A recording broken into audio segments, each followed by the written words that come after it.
Hello students, in this video we learn about the echelon form of a matrix. So this is actually an application of matrices and determinants. What is echelon form of a matrix? Before we learn about the echelon form of a matrix, we should know what is echelon formation. So echelon is a military term that refers to a specific type of formation. In echelon form, each member of the formation is positioned behind and to the left or right of the member ahead. Have a look at these pictures, examples of echelon formation.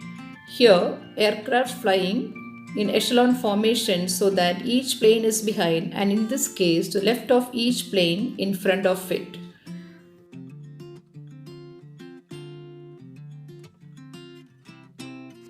Echelon formation of pyramids.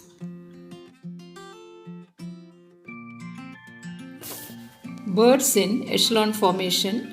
You can see each bird that is flying behind is either to the left or right of the bird in front of it.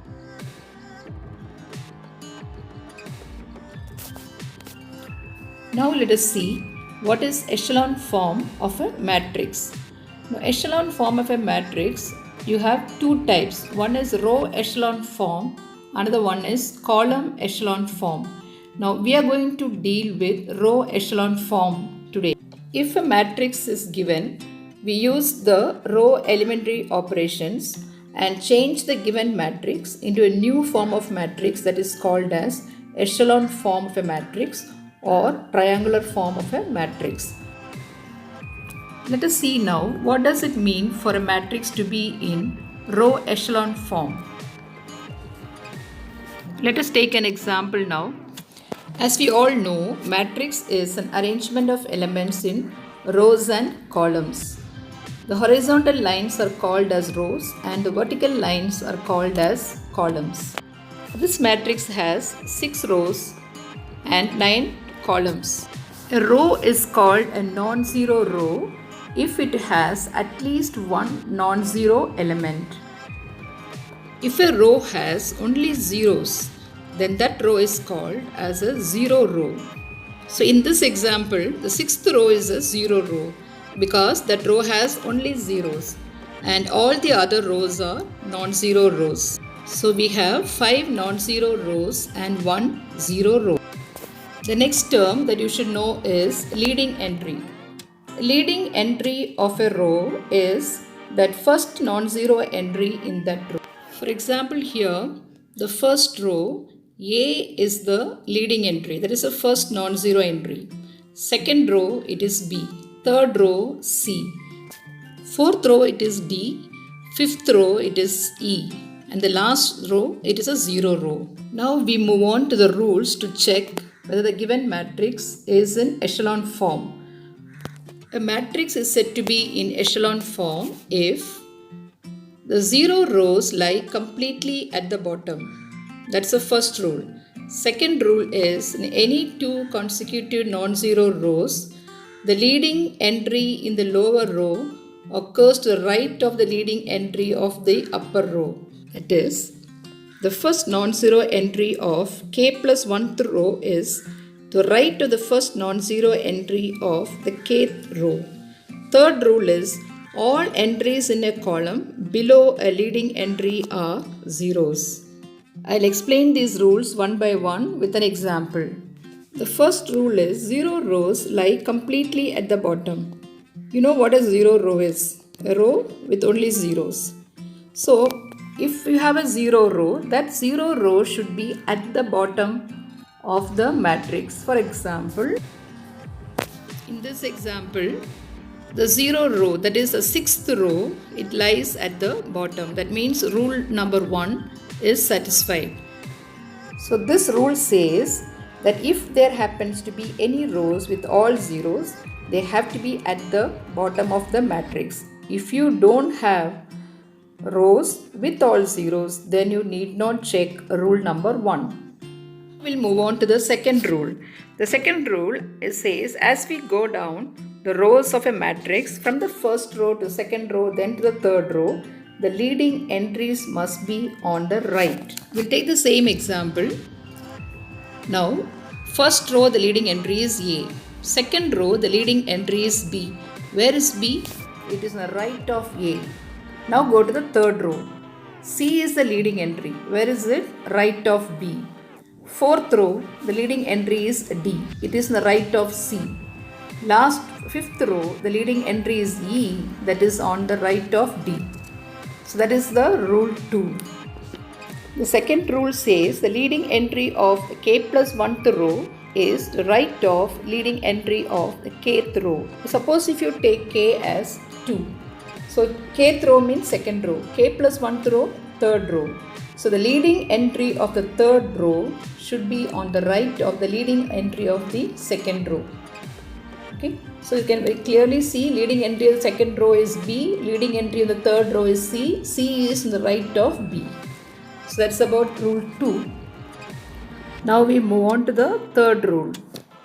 Third rule is all the entries in a column below a leading entry are zeros. That is, if a column contains a leading non-zero element, all the entries below that should be 0. Now, we'll take the same example. Let us take the first non-zero entry, A. Below that, you can see all zeros. Now, second row, the non-zero element is B. You can see below that all zeros. Third row, it is C. Below C, all zeros. Fourth row, D. In that column, below D, you have zeros. Fifth row, it is E. Below E, 0. So that is rule number 3. So this matrix satisfies rule 3 also. Matrix satisfies all the 3 rules. So this matrix is in the row echelon form. Now let us learn few more terms. First one is pivot element. The first non-zero element in the first row is called the pivot of the first row. The column that contains the pivot element is called as the pivot column. Similarly, second row, the first non-zero entry is called the pivot element of the second row, and the corresponding column is called pivot column.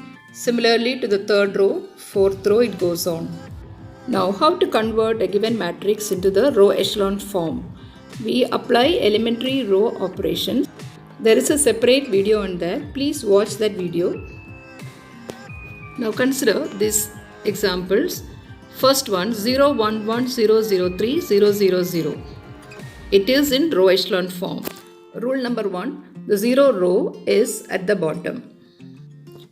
The second row non-zero entry is 3 and it is on the right of the first non-zero entry, that is 1. So rule number 2 is satisfied. What is rule number 3? The first row pivot element is 1. That column you have zeros. Second row pivot element is 3. Below that you have zeros. So all the 3 rules are satisfied. So it is in row echelon form. Second one is also in row echelon form. The first pivot element is 1. Below that you have zeros. The second pivot element is 2 second rows. And it is to the right of 1. And below that you have zeros. The third pivot element is 6, third row. It is on the right of 2.